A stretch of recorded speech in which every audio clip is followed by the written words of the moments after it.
വളരെ ചെറിയൊരു ക്വാണ്ടിറ്റി മാത്രം ആപ്പിൾ അതിനകത്ത് ഇട്ടാൽ മതിയാകും. അല്ലാതെ ഒരുപാട് ഇടേണ്ട കാര്യം വരുന്നില്ല. ഈ വീഡിയോയിൽ കാണാൻ പറ്റുമോ എന്നറിയില്ല.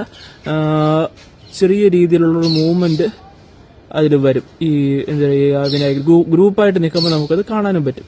കാണാൻ കഴിയുന്നുണ്ടെന്ന് തോന്നുന്നു. ഓക്കെ, അപ്പോൾ ഇത് കളക്ട് ചെയ്യുന്ന രീതി എങ്ങനെയാണെന്നുള്ളത്.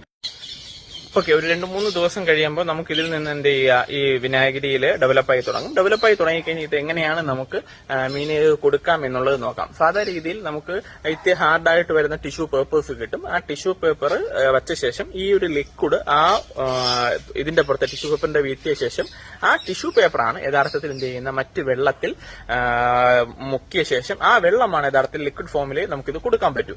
ഈ പലരും എന്ത് ചെയ്യുക, ഇതിനെ തന്നെ എടുത്ത് ഡൈല്യൂട്ട് ചെയ്യുന്ന ഒരു രീതിയുണ്ട്. ആ ഡൈല്യൂട്ട് ചെയ്തതിലാണ് ഞാൻ നേരത്തെ പണ്ട് സൂചിപ്പിച്ച പോലെ ഒരാൾക്ക് ഇങ്ങനെ ഈ ഒരു യൂണിറ്റ് ഫുള്ളായിട്ട് പോയത്. ഇത് ആപ്പിൾ സിഡർ വിനാഗിരിയൊക്കെ ഒരിക്കലും നമ്മളെ ടാങ്കിൽ ഡയറക്റ്റ് വരാൻ പാടില്ല. അങ്ങനെ വന്നു കഴിഞ്ഞാൽ വെള്ളത്തിന്റെ പിച്ച്, എസ്പെഷ്യലി നമ്മൾ കുട്ടികൾക്കാണ് കൊടുക്കുന്നത്. ഇപ്പം ഗപ്പിയൊക്കെ നമ്മൾ ബ്രീഡ് ചെയ്യിപ്പിക്കുക, അല്ലെങ്കിൽ ഗപ്പിയൊക്കെ അല്ല ഏത് മീനാണെന്നുണ്ടെങ്കിലും ഇവർ കുറച്ച് ലിമിറ്റഡ് ആയിട്ടുള്ള വെള്ളത്തിലായിരിക്കും നിൽക്കുന്നത്. അപ്പൊ ഇത്രയും ലിമിറ്റഡ് ആയിട്ടുള്ള വെള്ളത്തിൽ നിൽക്കുമ്പോൾ ഈ ആപ്പിൾ സിഡർ വിനാഗിരി എല്ലാം ഒരുപാട് ടാങ്കിൽ വന്നാൽ വെള്ളത്തിന്റെ pH ചേഞ്ച് ആവും. അങ്ങനെ ചേഞ്ച് ആയി കഴിഞ്ഞാൽ ഉറപ്പായിട്ട് മീനിന് അത് പലതരത്തിലുള്ള ബുദ്ധിമുട്ടുണ്ടാവും. അപ്പോൾ കൊടുക്കുമ്പോൾ എന്ത് ചെയ്യുക, ഫ്രഷ് വാട്ടറിൽ കൊണ്ടുവന്ന ശേഷം മാത്രം എന്ത് ചെയ്യുക, ഫീഡ് ചെയ്യുക. നമുക്കിത് ഡേ ഓൾഡ് മുതൽ കൊടുത്തു തുടങ്ങാം. ഇത് ഫ്രഷ് വാട്ടറിൽ ഒരുപാട് നേരം സർവൈവ് ചെയ്യും. സർവൈവ് ചെയ്യുമ്പോൾ എന്ത് പറ്റും, നമുക്ക് മീനുകൾക്ക് ആവശ്യാനുസരണം അവർക്ക് കഴിക്കാൻ പറ്റും.